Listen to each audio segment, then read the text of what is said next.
ഏവർക്കും പുതിയൊരു അധ്യായത്തിലേക്ക് ഹാർദവമായ സ്വാഗതം.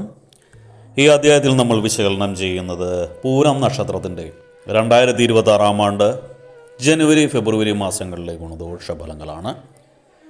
ഞാൻ ആദ്യമായി ഒന്ന് പറഞ്ഞോട്ടെ, ഇത് പൂരം നക്ഷത്രക്കാരുടെ പൊതുവായ ഫലമാണ് നമ്മളിവിടെ വിശകലനം ചെയ്യുന്നത്.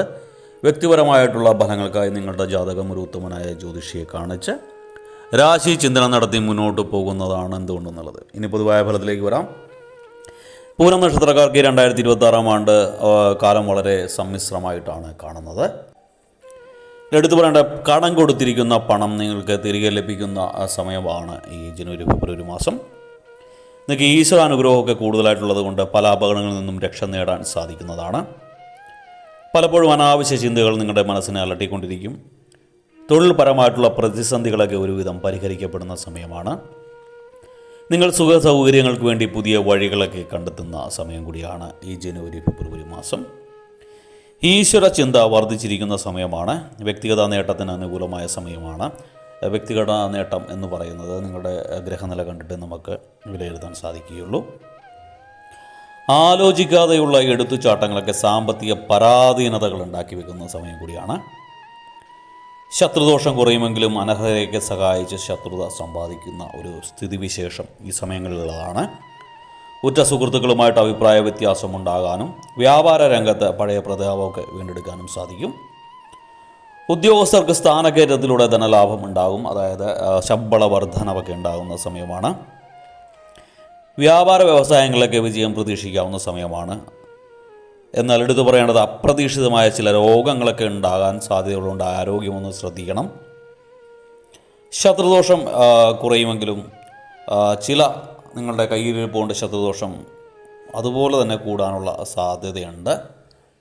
അതായത് പണ്ടുണ്ടായിരുന്ന ശത്രുക്കളൊക്കെ ഒരുവിധം പത്തിമടക്കുമെങ്കിലും നിങ്ങൾ ചില അനർഹരെയൊക്കെ സഹായിച്ച് സ്വയമേ ശത്രുദോഷം ഉണ്ടാക്കി വെക്കുന്ന ഒരവസ്ഥയും കൂടിയുണ്ട്. ദാമ്പത്യ ജീവിതത്തിൽ ഭദ്രതയും സുഖവും സന്തോഷവും ഒക്കെയാണ് കാണുന്നത്. ദമ്പതികൾക്ക് ഗുണകരമായ സമയമാണ്. കുടുംബത്തിൽ ചില അപസ്വരങ്ങളൊക്കെ ഉണ്ടാവുമെങ്കിലും അതിനെ തരണം ചെയ്യാൻ നിങ്ങൾക്ക് സാധിക്കുന്നതാണ്. അതുപോലെ തന്നെ ഗൃഹം സ്വന്തമാക്കുന്നതിന് അനുയോജ്യമായിട്ടുള്ള സമയമാണ്. സ്വന്തമായിട്ടൊരു ഭവനം വേണമെന്ന് ആഗ്രഹിക്കുന്നവർക്കൊക്കെ വാങ്ങാനോ പണി തുടങ്ങുവാനോ ഒക്കെ സാധിക്കുന്ന സമയമാണ്. വിദേശ ജോലി ആഗ്രഹിച്ചിരിക്കുന്നവർക്ക് ഗുണകരമായിട്ടുള്ള സമയമാണ്. അതിനുള്ള യോഗം കാണുന്നു. എന്നാൽ നിങ്ങൾ എടുത്തു പറയേണ്ട, ചില ഓവർ കോൺഫിഡൻസ് ഒക്കെ കൊണ്ട് ചില അബദ്ധങ്ങളിലൊക്കെ ചെന്ന് ചാടി മേലെ ഉദ്യോഗസ്ഥരുടെ അപ്രീതി സമ്പാദിക്കാനുള്ള സാധ്യതയും ഉദ്യോഗസ്ഥർക്ക് ഈ സമയത്തുണ്ട്. ഫെബ്രുവരി 2 ഭാഗത്തോടുകൂടി കഴിയുമ്പോൾ കർമ്മസ്ഥാനത്ത് മാറ്റം വരാനുള്ള സാധ്യത ഉണ്ടാവുന്നതാണ്. നിങ്ങൾ കടബാധ്യതകൾക്ക് തീർക്കാൻ വേണ്ടി അങ്ങേയറ്റം ശ്രമിക്കുന്ന സമയമാണ് ഫെബ്രുവരി മാസമൊക്കെ ആകുമ്പോൾ. പുതിയ ജോലിക്ക് വേണ്ടി ശ്രമം നടത്തുന്നവർക്ക് ജോലി ലഭിക്കുന്ന സമയം കൂടിയാണ്. നിങ്ങൾക്ക് മംഗളകർമ്മത്തിലൊക്കെ പങ്കെടുക്കാൻ സാധിക്കുന്ന സമയമാണ് ഈ ജനുവരി ഫെബ്രുവരി മാസം.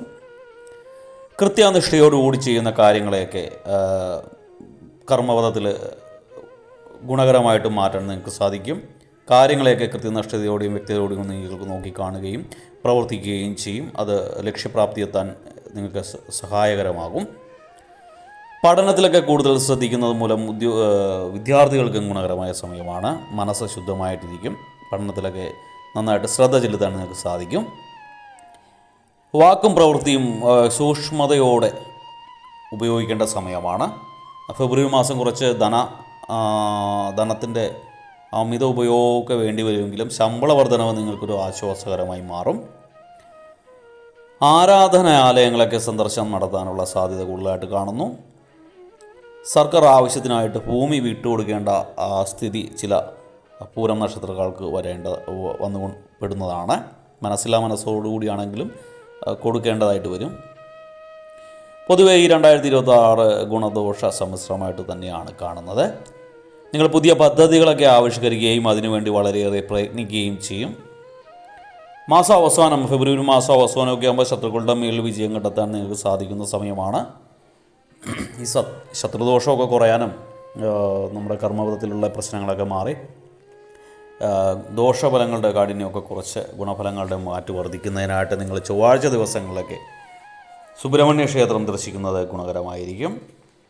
സുബ്രഹ്മണ്യ ഭഗവാന്റെ കീർത്തനങ്ങൾ ഉരുവിടുക, സ്കന്ദപുരാണ പാരായണം നടത്തുക, ചൊവ്വാഴ്ച ദിവസങ്ങളിൽ 21 നാരങ്ങകൾ കോർത്ത മാല ഭഗവാന് ചാർത്തുക ഒക്കെ ചെയ്യുന്നത് ഗുണകരമാണ്. അതുപോലെ തന്നെ ശനിയാഴ്ചയോ തിങ്കളാഴ്ചയോ ഒക്കെ ശിവക്ഷേത്രം ദർശിക്കുന്നതും ഗുണകരമാണ്. അപ്പോൾ ഭഗവാന്മാരുടെ കാരണത്താൽ എല്ലാവർക്കും